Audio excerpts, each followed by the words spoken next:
अंदर देखिए, अंदर विराट कोहली मौजूद थे। क्या विराट कोहली को नहीं पता था कि बाहर भगदड़ हो गई है? क्या विराट कोहली को नहीं पता था कि 10 से ज्यादा लोगों की जान चली गई है? विराट स्टेडियम के अंदर आप देख रहे होंगे। I would request the police band for the national anthem. ರಾಷ್ಟ್ರಗೀತೆಗಾಗಿ ದಯವಿಟ್ಟು ಎಲ್ಲರೂ ಎದ್ದು ನಿಲ್ಲಬೇಕಾಗಿ ವಿನಂತಿ. I would request all of you to kindly rise for the I would request the police band for the national anthem. ರಾಷ್ಟ್ರಗೀತೆಗಾಗಿ ದಯವಿಟ್ಟು ಎಲ್ಲರೂ ಎದ್ದು ನಿಲ್ಲಬೇಕಾಗಿ ವಿನಂತಿ. तो विराट कोहली को आप देख रहे हैं स्टेडियम के अंदर। विराट कोहली किस तरह से तालियां बजा रहे हैं, अगली तस्वीर में आपको दिखाऊं। विराट ताली बजा रहे थे और देखिए बाहर लोगों को सीपीआर दिया जा रहा था, लोग बेहोश हो गए थे, दम घुट गया था, लोगों की जानें जा रही थी।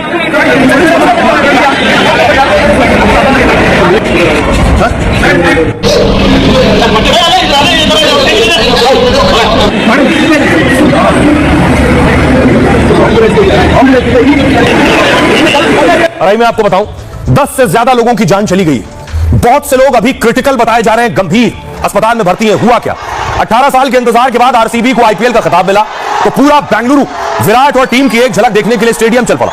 लेकिन किसी ने सोचा नहीं था कि क्रिकेट की जीत का जश्न मातम में बदल जाएगा।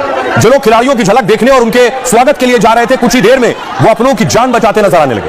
हर तरफ चीख पुकार और अफरा तफरी मची हुई थी। किसी को समझ नहीं आ रहा था कि आखिर हो क्या गया अचानक। दरअसल आईपीएल जीतने के बाद आरसीबी की विक्ट्री परेड निकाली गई। खिलाड़ी ट्रॉफी के साथ खास बस से पहले एयरपोर्ट से विधानसभा गए, फिर विधानसभा से उन्हें चिन्नास्वामी स्टेडियम जाना था, जहां विराट और बाकी खिलाड़ियों का सम्मान समारोह होना था। अपने हीरो की एक झलक पाने के लिए स्टेडियम में भारी भीड़ उमड़ने लगी और जिसे जहां जगह मिली वो वहां से जाने लगा और धक्का मुक्की शुरू हो गई और लोग आगे बढ़ रहे थे तो कोई रेलिंग और दीवार फांद रहा था, कोई पेड़ों पर चढ़ गया था, मैदान पर जाने लगे। स्टेडियम के गेट के पास सबसे ज्यादा भीड़ थी और अचानक स्टेडियम का गेट बंद कर दिया गया। इससे बाहर जमा भीड़ बेकाबू होने लगी और हालात संभालने के लिए पुलिस ने लाठीचार्ज शुरू कर दिया तो हालात और बिगड़ गए। पहले अफरा तफरी मच गई और भगदड़ इतनी भीड़ थी कि किसी को समझ नहीं आ रहा था कि किधर जाना है और कैसे बचना है। बहुत से लोग एक दूसरे को कुचलते हुए निकल गए।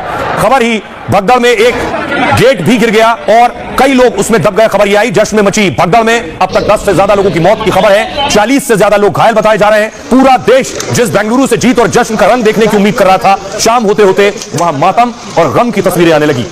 आइए अब आपको सुनवाता हूं, सुनिए जरा क्या कुछ कह रहे हैं deputy CM DK Shiv Kumar. We appeal to all of them to still to be calm. That is why we cut off a lot of programs for them. We didn't want to continue with the program. Only within 10 minutes with one round we just closed it. बताऊं कि deputy CM को आपने सुना, लेकिन इस भगदड़ के बाद क्या कुछ कह रहे हैं क्रिकेटर्स, क्या कुछ कह रहे हैं सियासतदान, ये देखिए जरा। हादसे में मारे गए लोगों के परिजनों के साथ मेरी संवेदनाएं हैं, प्रधानमंत्री नरेंद्र मोदी कह रहे हैं। घायलों की बेहतरी के लिए प्रार्थना करता हूं। मल्लिकार्जुन खड़गे कह रहे हैं मैं बेंगलुरु में हुए इस हादसे से हैरान हूं। कर्नाटक सरकार को तुरंत जरूरी कदम उठाने चाहिए।